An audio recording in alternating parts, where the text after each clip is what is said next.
Good evening. I'm James Merlot. Let me read you a story. Old Man Looksee, written by James Fisher. It was hard to work out where he finished and the chair began.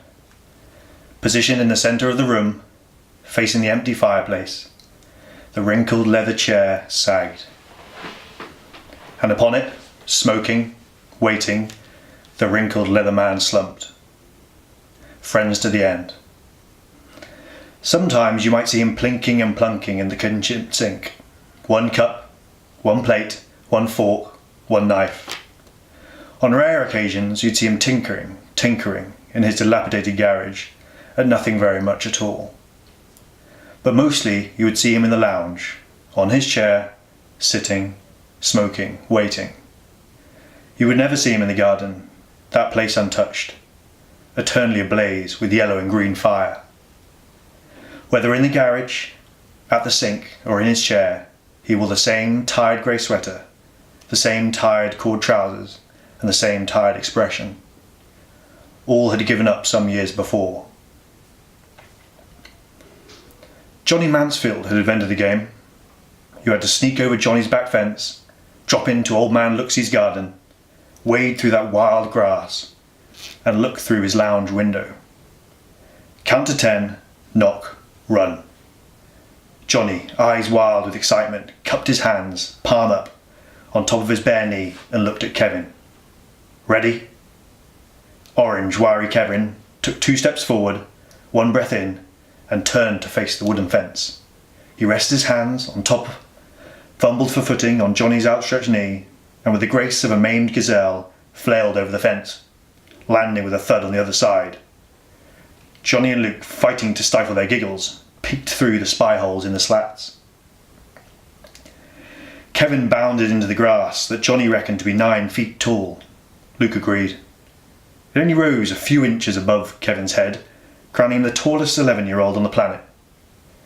Through the mesh of grass they saw the last glimpses of his pink and orange disappearing. Kevin slithered forward. A bead of sweat ran off his head and into his ear, amplifying the sound of his heartbeat on this very hot, very still summer's day.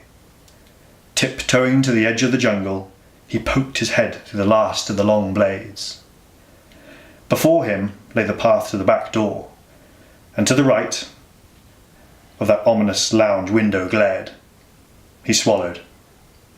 Crouching, Kevin crawled crab-like and positioned himself under the nose of the window's invisible stair. Using only the very ends of his fingertips, he pulled himself up and dared to peer in. Old Man Looksee and his faithful chair consoled each other in the lounge. Dark, sad pools sat where his eyes used to be, reflecting the wisps of the smoke that curled out of the corner of his mouth and licked and tickled their way across his cheek and through the tendrils of his wayward eyebrows. Transfixed, Kevin watched, counted, watched. He thought about Johnny and Luke waiting for him back over the fence, and wondered if Old Man Looksee had ever played with his friends on summer days, or whether he had always been here sitting, smoking, waiting. The man's eyes twitched, and Kevin guessed he might have been looking at the picture on the mantelpiece. Then they twitched again, and then rounded on Kevin at the window before he had a chance to knock. Once silly, twice stupid, 3 tanned ass, the old man thought, his heart pirouetting in his chest. He scrambled to the back door, snatching his broom on the way, and shoved it open. Little bastards! Stop poking your nose where it don't belong! A yelp sounded from the bottom of his garden as a child's limb squirmed its way over the moss-covered fence. He scorned, slammed the door, replaced the broom, and looked back at the mantelpiece. The old man sighed and paced across to take a closer look. Lumbering, grumbling, with his eyes fixed on the picture, he failed to see the leathery elbow. It struck his knee and sent him spinning, staggering, falling. He careered headlong into the fireplace, cracking his skull against the cold bare stone.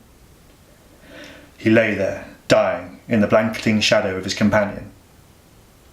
And nobody came, and nobody poked their nose in. Blood trickled through the white hair of his brow, his forehead unfurled, and the weight lifted from his eyes.